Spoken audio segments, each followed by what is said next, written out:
Hello ಕರ್ನಾಟಕದ ಜನತೆ, welcome back to updates Kannada 360 channel. So ನಮಗೆ ಗೊತ್ತು, ಎಲೆಕ್ಷನ್ ಇರೋ ಪ್ರಯುಕ್ತ ಸರ್ಕಾರದವರು 9ನೇ ಕಂತಿನ ಹಣನ ತುಂಬ ಬೇಗನೆ ರಿಲೀಸ್ ಮಾಡಿದ್ದಾರೆ. 1ನೇ ಹಂತದ ಗೃಹಲಕ್ಷ್ಮಿ ಯೋಜನೆಯ ಹಣನ ಬಿಡುಗಡೆ ಮಾಡಿದ್ದಾರೆ. ಸೊ ನಾನು ಯಾವ್ಯಾವ ಜಿಲ್ಲೆಗೆ ಫಸ್ಟು ರಿಲೀಸ್ ಮಾಡಿದ್ದಾರೆ ಅಂದ್ಬಿಟ್ಟು ತಿಳಿಸ್ಕೊಟ್ಟಿದ್ದೆ ಲಾಸ್ಟ್ ವೀಡಿಯೋದಲ್ಲಿ.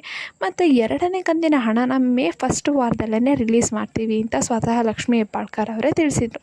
ಸೊ ಇದ್ರ ಬಗ್ಗೆ ಎಲ್ಲ ಡೀಟೇಲ್ ಆಗಿ ತಿಳಿಸ್ಕೊಡ್ತೀನಿ. ಬನ್ನಿ, ವೀಡಿಯೋನ ಸ್ಟಾರ್ಟ್ ಮಾಡೋಕ್ಕಿಂತ ಮುಂಚೆ ನೀವೇನಾದರೂ ನಮ್ಮ ಚಾನಲ್ಗೆ ಸಬ್ಸ್ಕ್ರೈಬ್ ಮಾಡ್ಕೊಂಡಿಲ್ಲ ಅಂದರೆ ದಯವಿಟ್ಟು ಚಾನಲ್ಗೆ ಸಬ್ಸ್ಕ್ರೈಬ್ನ ಮಾಡಿಕೊಂಡು ವೀಡಿಯೋನ ಆದಷ್ಟು ಫಲಾನುಭವಿಗಳಿಗೆ ಶೇರ್ ಮಾಡಿ. ಇನ್ನು ನಮ್ಮ ವೀಡಿಯೋಗೆ ಲೈಕ್ ಕೊಟ್ಟಿಲ್ಲ ಅಂದರೆ ದಯವಿಟ್ಟು ಲೈಕ್ ಕೊಟ್ಬಿಟ್ಟು ವೀಡಿಯೋನ ನೋಡಿ.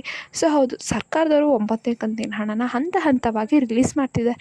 ಮುಂಚೆನೂ ಕೂಡ ಹೀಗೆ ಹಂತ ಹಂತವಾಗಿ ರಿಲೀಸ್ ಮಾಡ್ತಿದ್ರು. ಬಟ್ ಇವಾಗ ಏನಾಗಿದೆ ಅಂದರೆ ಒಂದು ವಾರ ಗ್ಯಾಪ್ ಕೊಟ್ಬಿಟ್ಟು ಸೆಕೆಂಡ್ ಹಂತದ ಹಣನ ರಿಲೀಸ್ ಮಾಡ್ತಿದ್ದಾರೆ.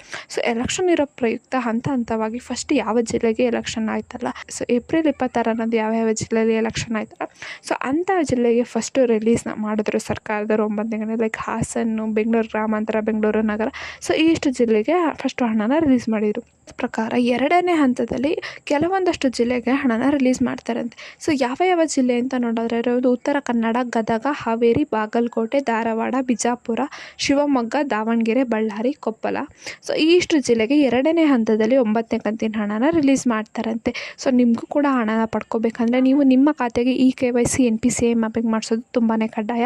ಮತ್ತು ನಿಮ್ಮ ಬ್ಯಾಂಕ್ ಅಕೌಂಟ್ ಆ್ಯಕ್ಟಿವ್ ಇದೆಯೋ ಅಲ್ವ ಅಂತ ನೋಡಿ. ಒಂದು ವೇಳೆ ಆ್ಯಕ್ಟಿವ್ ಇಲ್ಲ, ಅದು ಸರಿ ಇಲ್ಲ ಅಂತಂದರೆ ಹೊಸ ಬ್ಯಾಂಕ್ ಅಕೌಂಟ್ನ ಓಪನ್ ಮಾಡಿಬಿಟ್ಟು ನಿಮ್ಮ ಆಧಾರ್ನ ಲಿಂಕ್ ಮಾಡಿಸೋದಕ್ಕೆ ಮತ್ತು ನೀವು ನಿಮ್ಮ ಗೃಹಲಕ್ಷ್ಮಿ ಯೋಜನೆ ಅರ್ಜಿಗೆ ಲಿಂಕ್ ಮಾಡಿಸ್ಕೊಳ್ಳಿ. ಆವಾಗ ನಿಮಗೆ ಹಣ ತಪ್ಪದೆ ಬಂದು ಜಮಾ ಆಗುತ್ತೆ. ಮತ್ತು ಜಮಾ ಆಗಿದೆಯೋ ಅಲ್ವೋ ಅಂತ ಚೆಕ್ ಮಾಡ್ಕೋಬೇಕಂದ್ರೆ ನೀವು ಸರಳ ರೀತಿಯಲ್ಲೇ DBT ಮೂಲಕ ಚೆಕ್ ಮಾಡ್ಕೋಬೋದು. ಈ ಮಾಹಿತಿ ನಿಮಗೆ ಇಷ್ಟ ಆಯಿತು ಅಂದ್ಕೊತೀನಿ. ಇಷ್ಟ ಆದರೆ ದಯವಿಟ್ಟು ಚಾನಲ್ಗೆ ಸಬ್ಸ್ಕ್ರೈಬ್ನ ಮಾಡಿಕೊಂಡು ವಿಡಿಯೋನ ಆದಷ್ಟು ಫಲಾನುಭವಿಗಳಿಗೆ ಶೇರ್ ಮಾಡಿ. ಏನೇ ಪ್ರಾಬ್ಲಮ್ ಇತ್ತಂದರೆ ಕಮೆಂಟ್ ಹಾಕಿ. ನಮ್ಮ ಚಾನಲಲ್ಲಿ ಇದೇ ರೀತಿ ಒಳ್ಳೊಳ್ಳೆ ಕಂಟೆಂಟ್ಸ್ನ ಅಪ್ಲೋಡ್ ಮಾಡ್ತಿರ್ತೀವಿ. ನಿಮಗೂ ಕೂಡ ನೋಟಿಫಿಕೇಷನ್ ಬರಬೇಕಂದ್ರೆ ಬೆಲ್ ಐಕನನ್ನು ಪ್ರೆಸ್ ಮಾಡೋದನ್ನ ಮರಿಬೇಡಿ.